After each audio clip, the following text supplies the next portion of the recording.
ಕಾಂಗ್ರೆಸ್ ಶಾಸಕ ಕೊತ್ತೂರು ಮಂಜುನಾಥ್ಗೆ ಸಂಕಷ್ಟ ಎದುರಾಗಿದೆ. ನಕಲಿ ಜಾತಿ ಪ್ರಮಾಣ ಪತ್ರ ಬಳಸಿದ ಕೇಸ್ನಲ್ಲಿ ಸಂಕಷ್ಟ ಎದುರಾಗಿದ್ದು ಅವರು ಸಲ್ಲಿಸಿದ್ದಂತಹ ರಿಟ್ ಅರ್ಜಿಯನ್ನು ಹೈಕೋರ್ಟ್ ವಜಾಗೊಳಿಸಿದೆ. ಕೋಲಾರ ಕಾಂಗ್ರೆಸ್ ಶಾಸಕರಾದಂತಹ ಕೊತ್ತೂರು ಮಂಜುನಾಥ್ಗೆ ಈಗ ಮತ್ತೊಂದು ಹೊಸ ಸಂಕಷ್ಟ ಎದುರಾಗಿರೋದು. ಕೋಲಾರ ಜಿಲ್ಲೆಯ ರಾಜಕೀಯ ವಲಯದಲ್ಲಿ ಕಾಂಗ್ರೆಸ್ ಶಾಸಕ ಕೊತ್ತೂರು ಮಂಜುನಾಥ್ ಅವರ ವಿರುದ್ಧ ನಕಲಿ ಜಾತಿ ಪ್ರಮಾಣ ಪತ್ರ ಪ್ರಕರಣ ಮತ್ತೊಮ್ಮೆ ಚರ್ಚೆಗೆ ಬಂದಿರೋದು. ಇದೇ ಪ್ರಕರಣ ಹಿಂದೆಯೂ ಕೂಡ ಚರ್ಚೆಗೆ ಬಂದಿತ್ತು. ಫೇಕ್ ಕ್ಯಾಸ್ಟ್ ಸರ್ಟಿಫಿಕೇಟ್ ವಿಚಾರ ಈಗ ಮತ್ತೆ ಅದೇ ಪ್ರಕರಣ ಚರ್ಚೆಗೆ ಬಂದಿದೆ. ಜಾತಿ ಪ್ರಮಾಣ ಪತ್ರ ಸಿಂಧುತ್ವದ ವಿಚಾರ ನ್ಯಾಯಾಲಯದ ಹಂತಕ್ಕೆ ತಲುಪಿ ಈಗ ಹೈಕೋರ್ಟ್ ಮಹತ್ವದ ತೀರ್ಪನ್ನು ಕೂಡ ಕೊಟ್ಟಿದೆ. ಇದೀಗ ಮತ್ತೆ ಶಾಸಕ ಮಂಜುನಾಥ್ಗೆ ಸಂಕಷ್ಟ ಹೆಚ್ಚಾಗುತ್ತೆ.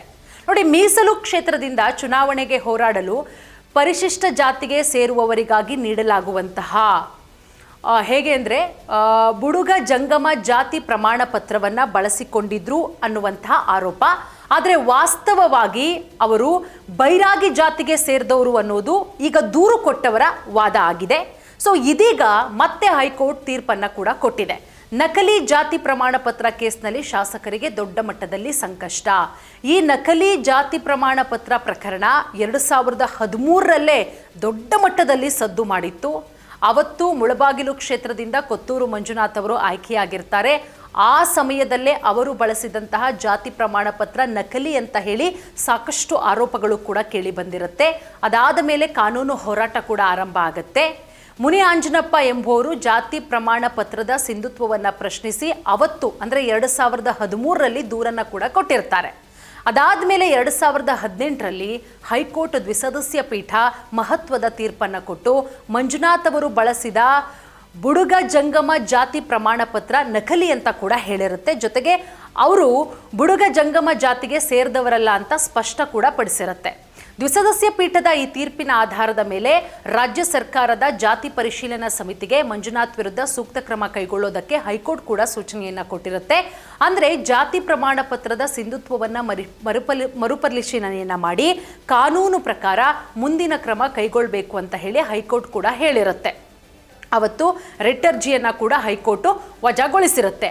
ಆದರೆ ಕೊತ್ತೂರು ಮಂಜುನಾಥ್ ಪರ ವಕೀಲರು ಈ ತೀರ್ಪನ್ನು ಒಪ್ಪದೆ ದ್ವಿಸದಸ್ಯ ಪೀಠದ ಆದೇಶವನ್ನು ಪ್ರಶ್ನೆ ಮಾಡಿ ಮೇಲ್ಮನವಿಯನ್ನು 2018ರಲ್ಲಿ ಸಲ್ಲಿಸಿರ್ತಾರೆ.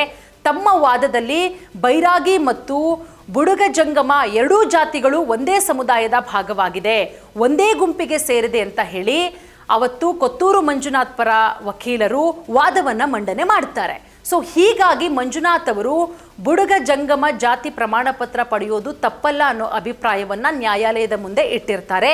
ಈ ಮೇಲ್ಮನವಿ ರಿಟ್ ಅರ್ಜಿ ರೂಪದಲ್ಲಿ ಹೈಕೋರ್ಟ್ ಏಕಸದಸ್ಯ ಪೀಠದ ಮುಂದೆ ವಿಚಾರಣೆಗೆ ಬಂದಿರುತ್ತೆ.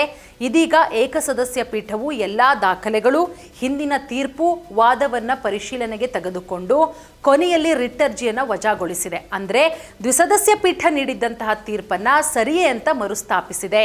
ಇದರಿಂದ ಬುಡುಗ ಜಂಗಮ ಜಾತಿ ಪ್ರಮಾಣ ಪತ್ರ ನಕಲಿ ಎಂಬ ತೀರ್ಪು ಮತ್ತೊಮ್ಮೆ ಬಲ ಪಡ್ಕೊಂಡಾಗಿದೆ. ರಾಜಕೀಯ ಮತ್ತು ಕಾನೂನು ಮಟ್ಟದಲ್ಲಿ ಸಂಕಷ್ಟ. ಈ ತೀರ್ಪಿನಿಂದ ಕೊತ್ತೂರು ಮಂಜುನಾಥ್ಗೆ ರಾಜಕೀಯ ಮತ್ತು ಕಾನೂನು ಈ ಮಟ್ಟದಲ್ಲಿ ದೊಡ್ಡ ಮಟ್ಟದ ಗಂಭೀರವಾದಂತಹ ಸಂಕಷ್ಟ. ಮೀಸಲು ಕ್ಷೇತ್ರದಿಂದ ಅವರು ಶಾಸಕರಾಗಿ ಆಯ್ಕೆಯಾಗಿರುವುದೇ ನಕಲಿ ಜಾತಿ ಪ್ರಮಾಣ ಪತ್ರ ಬಳಸಿ ಅನ್ನುವ ಆರೋಪ ನ್ಯಾಯಾಲಯದ ತೀರ್ಪಿನಿಂದ ಮತ್ತಷ್ಟು ಬಲ ಪಡ್ಕೊಂಡಂಗಾಗಿದೆ. ಜಾತಿ ಪರಿಶೀಲನಾ ಸಮಿತಿ ಈಗ ಮುಂದಿನ ಕ್ರಮ ಕೈಗೊಳ್ಳಬೇಕಾಗತ್ತೆ. ಕಾನೂನು ಪ್ರಕಾರ ನಕಲಿ ಜಾತಿ ಪ್ರಮಾಣ ಪತ್ರ ಬಳಕೆ ಏನಾದರೂ ಸಾಬೀತಾದರೆ ಸಾರ್ವಜನಿಕ ಹುದ್ದೆ ಕಳ್ಕೊಳ್ಳುವ ಸಾಧ್ಯತೆ, ಅಪರಾಧ ಪ್ರಕರಣಗಳು ಸೇರಿದಂತೆ ಹಲವು ಪರಿಣಾಮಗಳು ಎದುರಾಗಬಹುದು. ಒಟ್ಟಾರೆ ಕೋಲಾರ ಕಾಂಗ್ರೆಸ್ ಶಾಸಕ ಕೊತ್ತೂರು ಮಂಜುನಾಥ್ ಅವರ ರಾಜಕೀಯ ಭವಿಷ್ಯ ಜಾತಿ ಪ್ರಮಾಣ ಪತ್ರ ಪ್ರಕರಣದ ಮುಂದಿನ ಬೆಳವಣಿಗೆಯ ಮೇಲೆ ಅವಲಂಬಿತವಾಗಿದೆ. ಹೈಕೋರ್ಟ್ ತೀರ್ಪು ಅವರ ವಿರುದ್ಧದ ಆರೋಪಗಳಿಗೆ ಗಂಭೀರತೆಯನ್ನು ಕೊಟ್ಟಿದ್ದು ಇದು ರಾಜ್ಯ ರಾಜಕೀಯದಲ್ಲೂ ಕೂಡ ದೊಡ್ಡ ಮಟ್ಟದಲ್ಲಿ ಚರ್ಚೆಗೆ ಕಾರಣವಾಗಿದೆ. ಮುಂದೇನಾಗುತ್ತೆ? ಶಾಸಕತ್ವ ಸ್ಥಾನಕ್ಕೂ ಕೂಡ ಕುತ್ತು ಬರುತ್ತಾ? ಕಾದು ನೋಡಬೇಕಾಗತ್ತೆ.